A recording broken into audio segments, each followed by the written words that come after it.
It wasn't a showcase for the Vision Pro. Your mind can wander. Hello, hello. It wasn't a showcase for their cameras. Make something that supports Bono and take that beautiful thing and build on it. The more filmmakers get into the space, the more we'll see different approaches to it. Give me something I can feel. You're watching Cine, supported by B&H and CVP.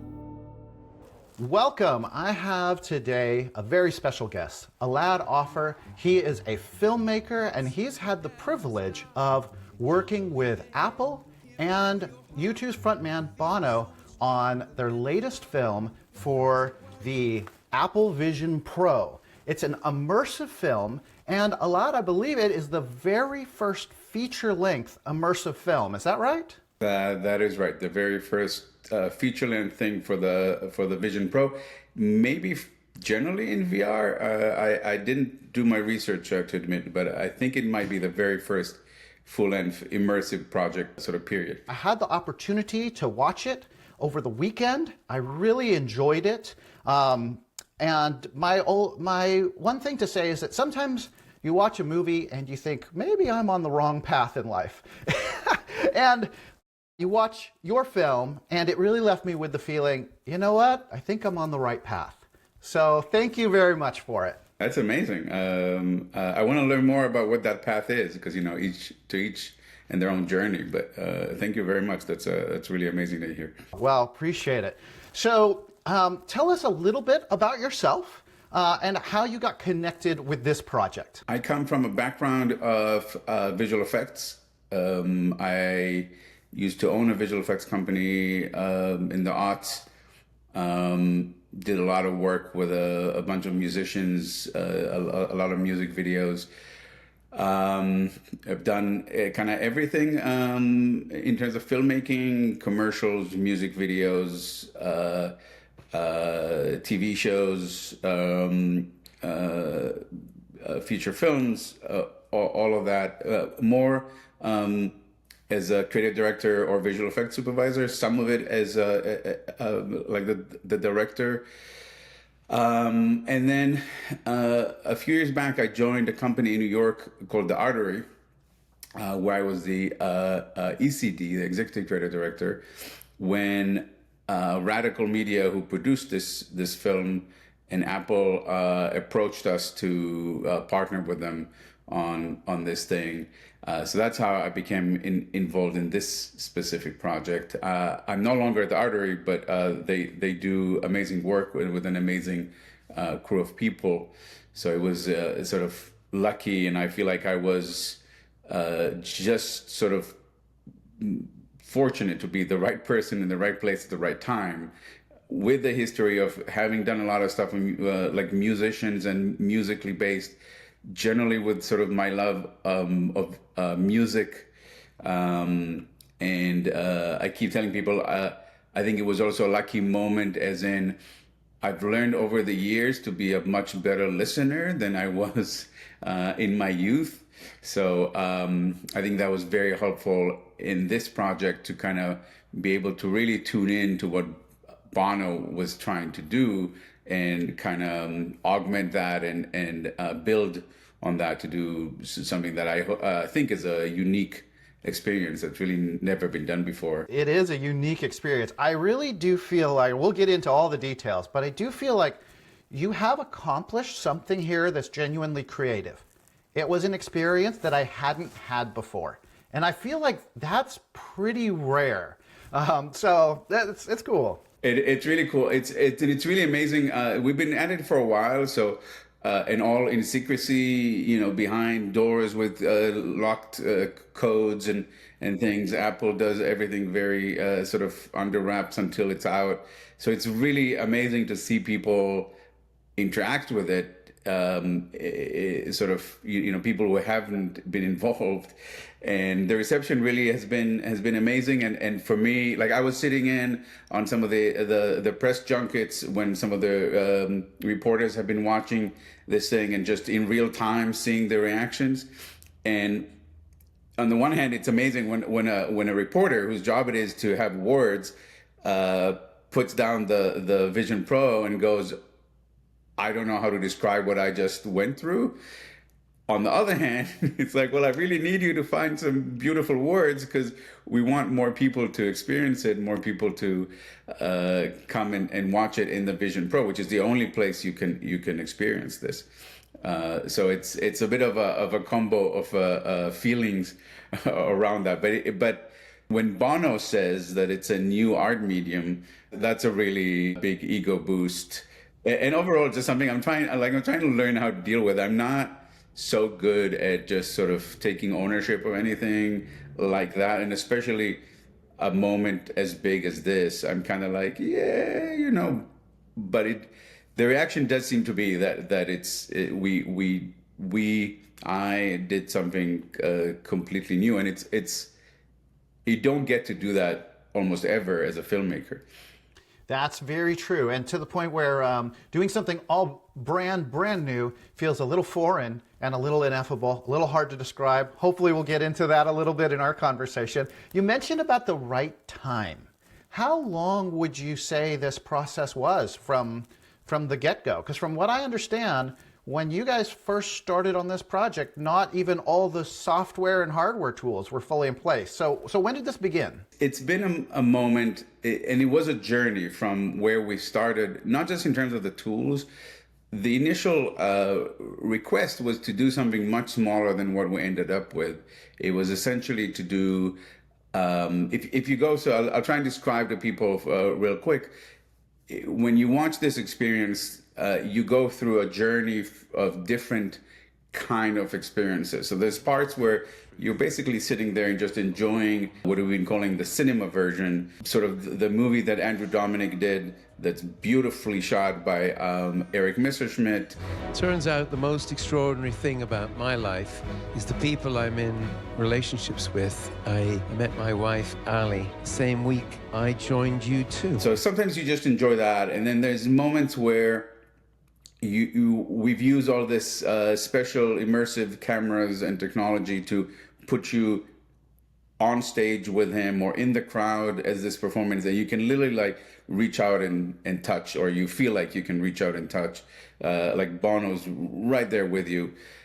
And then we created this whole new thing that we don't have a name for yet. I've been calling it mixed media, where we sort of combined the movie screen with a bunch of additional artwork and design and animation that kind of goes around it, builds with it, supplements it, augments it. And we try to sort of pull a warm blanket over the cinema version and create something that sort of is more.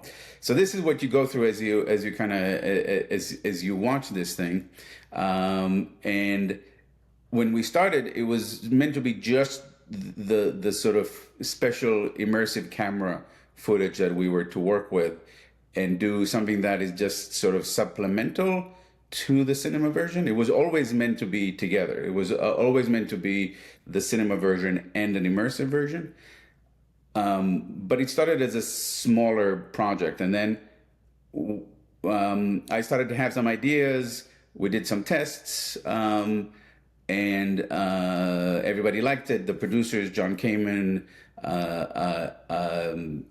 Dave, the execs at Apple, Bono, we got excited about this part, that part. And then we're like, okay, well, if we do this, then we should probably do this section as well. And then that section, and that section, and that section. And it slowly became this feature-length project.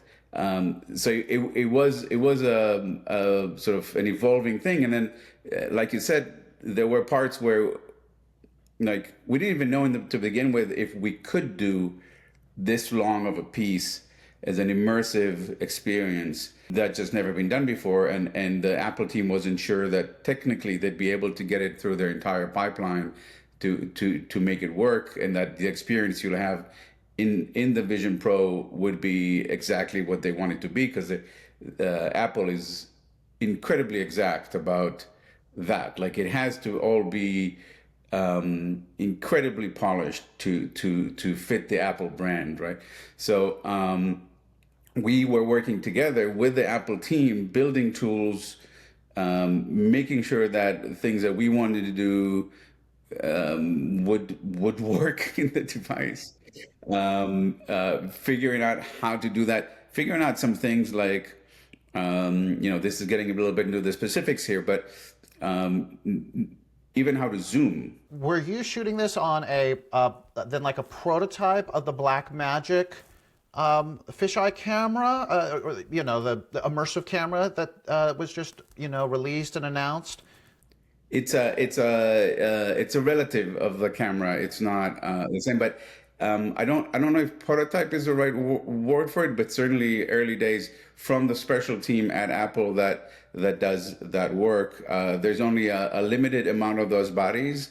All of them were on set for this work, but also, as I said, large chunks of what we did are based on the cinema version that was shot with a slew of different cameras, just regular film cameras.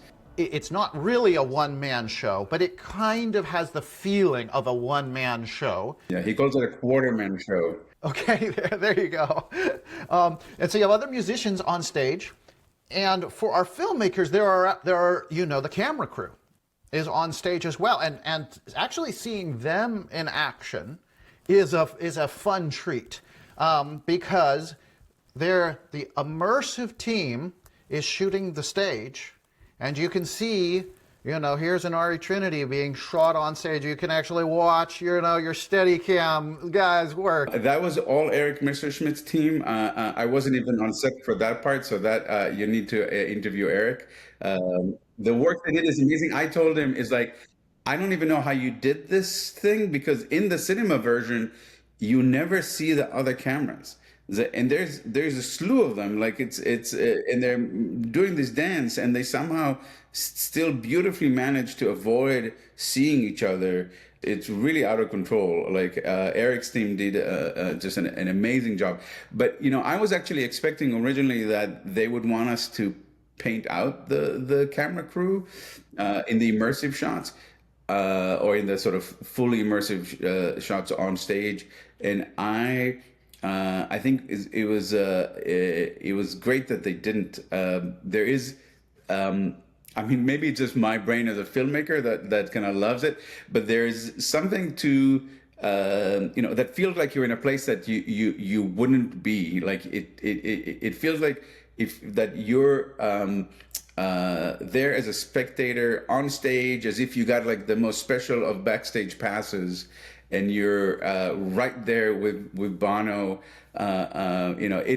It's a crazy experience when you do it in person. I've gotten to be on some stages like filming, and once in a while you put down the camera and you're like, oh man, there's 20,000 people looking at me and all that. And you get some of that experience through this, and you see the other team members. I just think it really makes it a special experience in a way that just takes off some of that polish where it makes it feel disconnecting, right? I am curious about the distance of the camera to the performer, because it felt very intimately close when we get these 180-degree angles straight on to the performer. So can you just let us into that aspect of it? Sure. These are fisheye lenses, right? So you're seeing, like anywhere you're paying attention is a smaller piece of the full, extremely high definition capture from the cameras. But for anybody who's worked with fisheye lenses, you have to be relatively close to get that big of a person. So it's quite close, and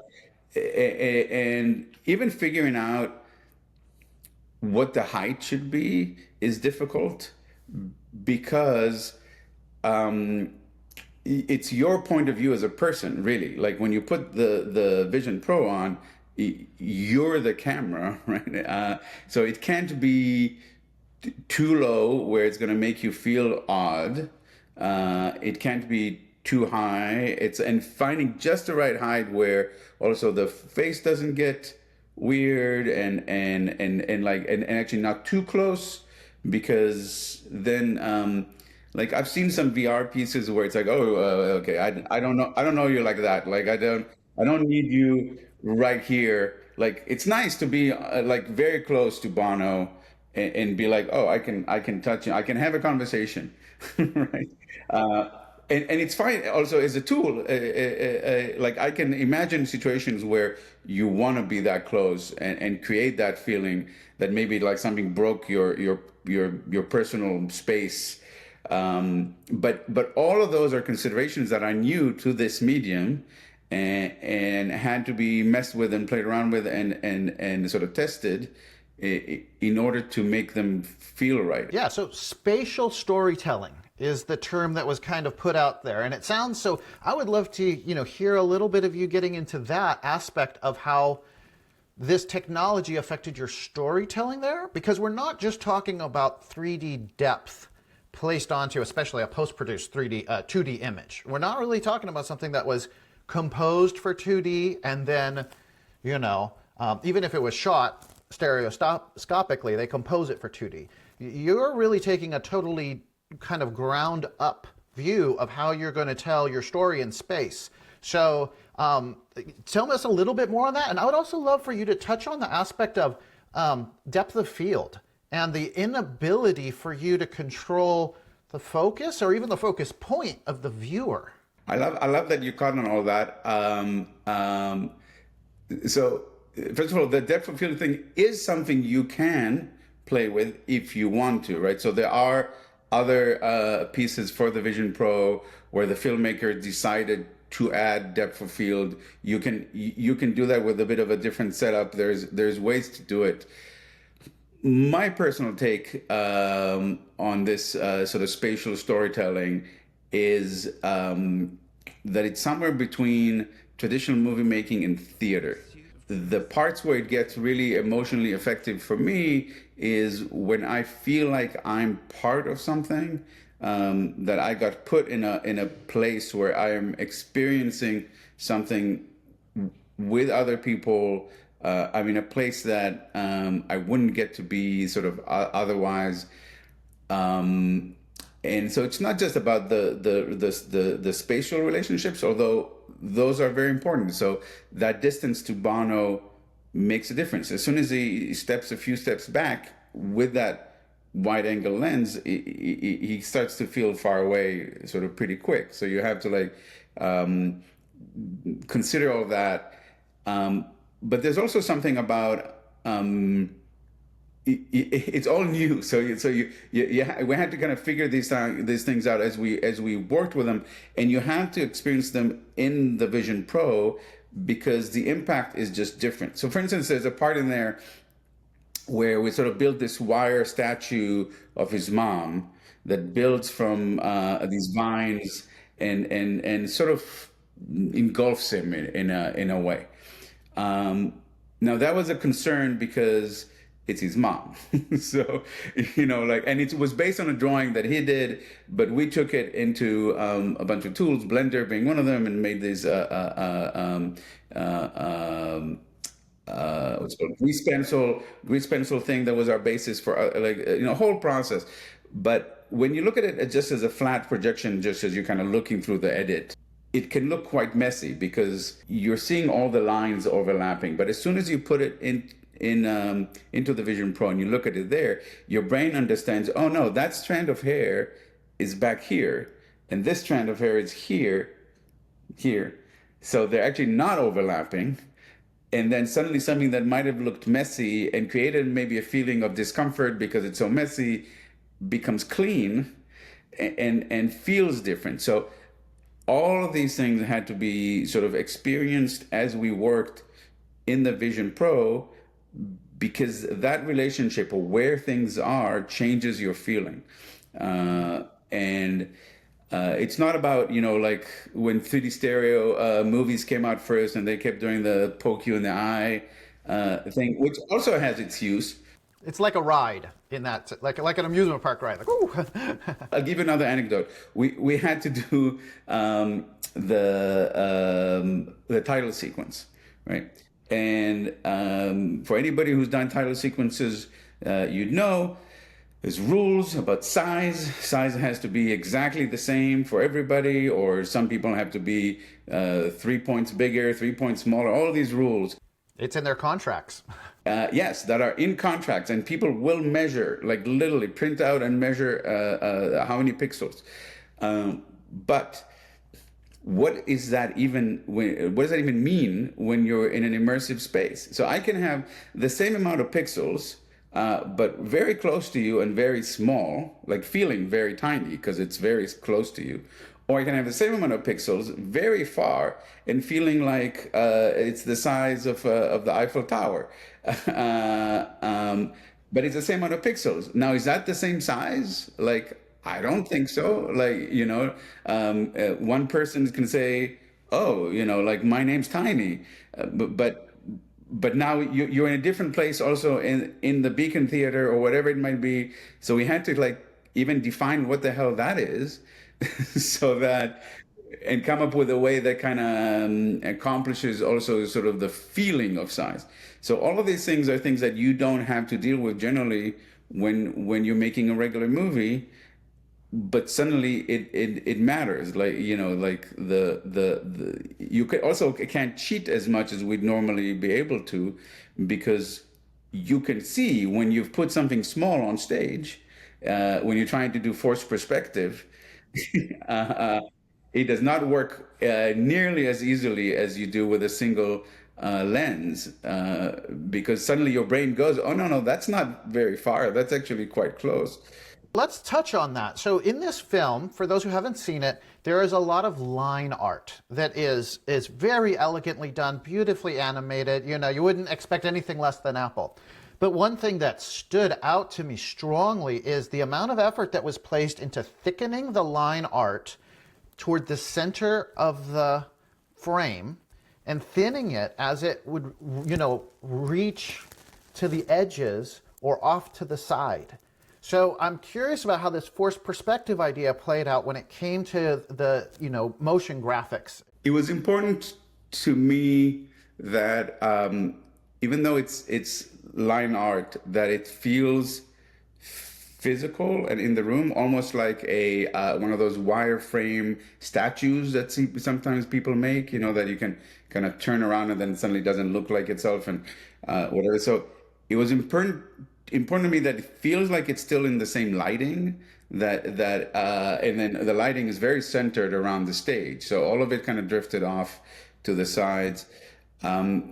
Wanted to create this sort of intermediate feeling where on the one hand it's Bono's art. It was all informed by Bono's art. Some of it he literally drew himself on an iPad. Was it fun working with Bono on this? Just as an aside, did he enjoy the process? The guy gives notes in poetry, so it's so yes, it's absolutely amazing.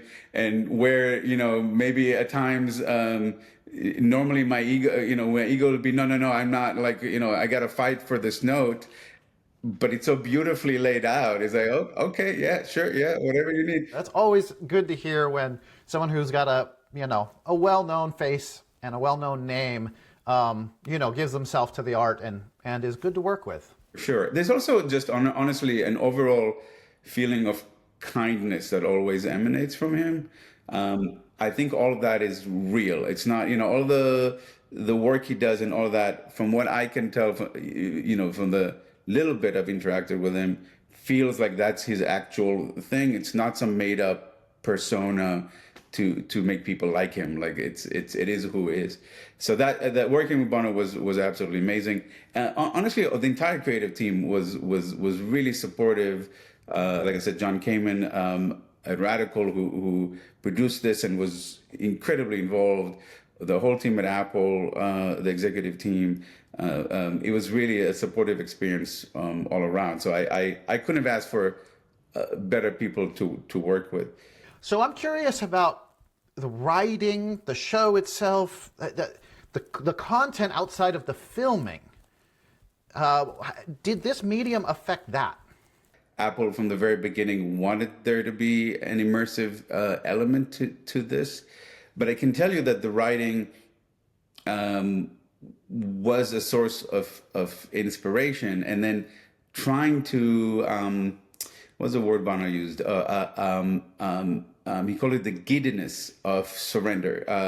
So there is that feeling of I think release from him. He's talked about it in some of the other interviews about it allowed him to be him, to be funny in a way. Like he talks about how people were laughing, which is not something he gets in a U2 concert, right? Generally, people are not laughing. Maybe a couple of seconds here and there, but they're not really going with him. They're not getting to know him. So the intimacy of that, and he touched on something that I didn't consider, but then I was like, oh man, that's got to be really weird. It's like he watched himself in the Vision Pro in this immersive world where it's like you standing in front of yourself, but not in a mirror way, right? Because when we look in a mirror, our brain does all sorts of stuff to make us feel better about ourselves, right? It's like this can't do those things. So it's just him as he was on stage, and he was talking about like, oh, I have a big ass. And I was thinking of, sorry, this is my nerd coming out, but like I was thinking of Mel Brooks in Spaceballs when he gets transported and his head gets backwards and he can see his ass. He's like, why didn't anybody tell me I have a big ass? But it's kind of like that. Like I was like, that's got to be a weird experience, like seeing yourself in, I mean, the closest thing I could imagine would be like at a wax museum. Right, but this is 100 times more real than that. But from my aid, I really tried to build something with all that artwork, with all the things we did, the additions of words, additions of designs, additions of his overall sense of art to support that sense that it's not just the sort of self-aggrandizing Bono. There is a sense of humor to him. There's a humanity to him that is way beyond that. And I think this medium really helped with that because he's really vulnerable. He's right there, no beauty work. He is as he is. You can see the operation scar from his open heart surgery. You can kind of see his nose hairs at times. Like, it's incredibly high resolution. And that's a very different feeling than you can get. When you make a regular movie, you're always protected by that square, right? It's even if it's really dark, even if it's whatever, you're always protected by that square. There is a vulnerability that is next level that this specific medium allows for, regardless if it's that immersive footage or any other thing that you want to do around it. Like I felt like the stuff we were able to do with his dad in those sections, again, because of the immersive nature of it, allowed the dad to be in one way sort of less than a drawing or an animated figure, and in another very important emotional way, a lot more than just a drawn figure, because he's in a room, he's in the Sorrento Lounge. It all connects in a way that I think would be much, much harder to do if it wasn't this immersive filmmaking technique. Of course, part of Bono's history is the aspect of faith, along with the music, faith and fun. I think he kind of has moved back and forth there. I've spent some time in that side of filmmaking myself, and so there are aspects of this that feel presented like a religious experience, especially the opening. I'm curious if you had any reflection on that aspect of the film. You know what? Through the process, I think I realized so much more just how many of the U2 lyrics have to do with God.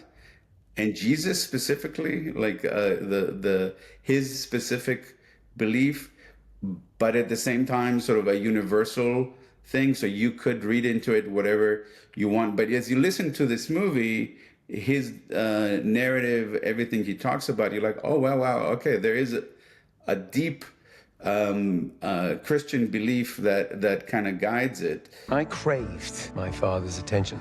but in a way that I'm not religious in any way, sense, or form, but I do think there's something very beautiful to sort of the message that Jesus had.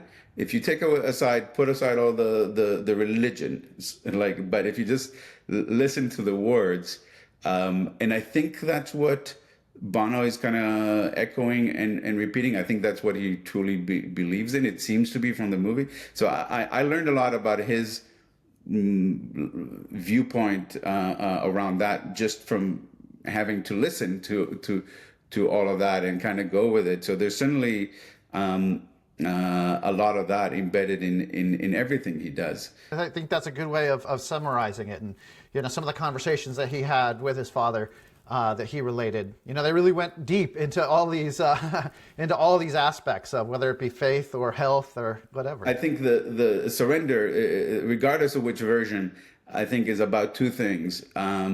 It's about his journey with his dad, which as somebody whose parents are getting older, I really kind of vibed with. It was certainly something that I like. He has a line in there about as a person, you're trying to get to a point where you become friends with your dad or your parents. And he became friends with his dad after he died, and that's a little too late. and I really can kind of feel that my dad's getting older, trying to make that a closer relationship. Like I really like understood that deeply, and then or felt that deeply. And then the other side is his struggle with faith, and that's where he starts the movie, right? Is having his surgery, reaching out to that voice and not having it talk back to him like he's used to. So those are the two major lines that run through this that I think inform everything. And once you know that, all the rest of it becomes sort of easier to build upon. Yes, yeah, and I'm glad to hear that because you know, art and films, they take all sorts of different approaches. But this one, it took almost like a classical approach to art in some sense. You know, if you think about Renaissance art in churches or the Sistine Chapel or these kind of paintings that you all have seen, attempting to go for that level of agony and ecstasy, I suppose, is kind of a feeling that I got from watching this film, where it was attempting to reach for those, you know, highest heights of spirituality, life and death, parents and children.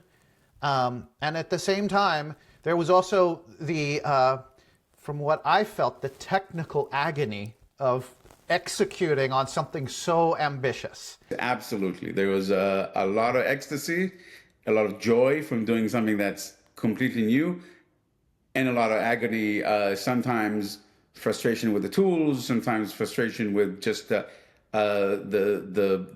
process, having to come up with new ways to do things, sometimes having to sort of almost physically drag the team executing the work with me to be like, I know what I want it to look like. I need you to make it happen.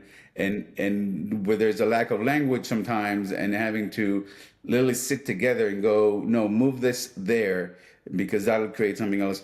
So it's definitely a combination of ecstasy and some agony. The tools are getting much better. Apple now, you know, there's the Blackmagic cameras. Resolve has a version, I think it's not released yet, but not totally sure, that supports that ports all this medium, all these things that we had to figure out, like color space and whatever, are all figured out, and it's much easier to work in the medium. But I'm very excited about what myself or other filmmakers will do in this space, because I think there's still room to explore. I got very lucky that because this was Bono, because he's such an artist, both visually and otherwise, I didn't need to make a showcase. It wasn't a showcase for the Vision Pro. It wasn't a showcase for their cameras. It was make something that supports this beautiful piece of art that Bono and Andrew and Eric and all the rest of the crew, obviously John and Dave, and take that beautiful thing and build on it and make something that, again, doesn't need to be a technical showcase. And I think the more filmmakers get into this space, the more we'll see different approaches to it. I have some ideas. I was asked, and I'm like, nobody signed me on to do any project. Anybody who wants to, I'm very interested, and I have some ideas about what can be done in this space. That's a next step. I think there's still, like, this was groundbreaking. I think there's still room for more groundbreaking, but in the sense that it's not like, oh, look at me and this thing I've done that never been done before. It's more, you can break new ground. There's elements to this medium that have not been used yet that can allow to break new ground, and especially in just the emotional sense. There's a place there to create an emotion when you feel like you're in something. It's just a different form of storytelling, and I still think there's a lot of room to experiment and do exciting things. I agree with you. On this Vision Pro here, it's got an array of cameras. So, if somebody has one of these or gets their hands on one of them, you can go down to, let's say I went down to the playground, just film my kids on the monkey bars.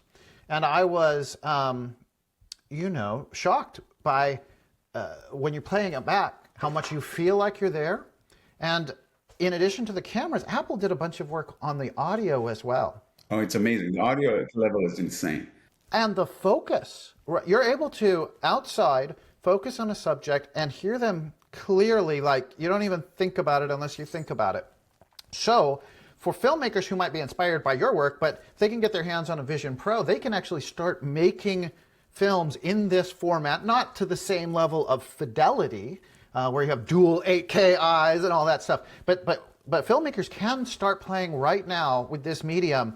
And the exciting thing, I think, is to explore that new range of emotions that we're just talking about, that new set of tools that we don't yet have a visual vocabulary for.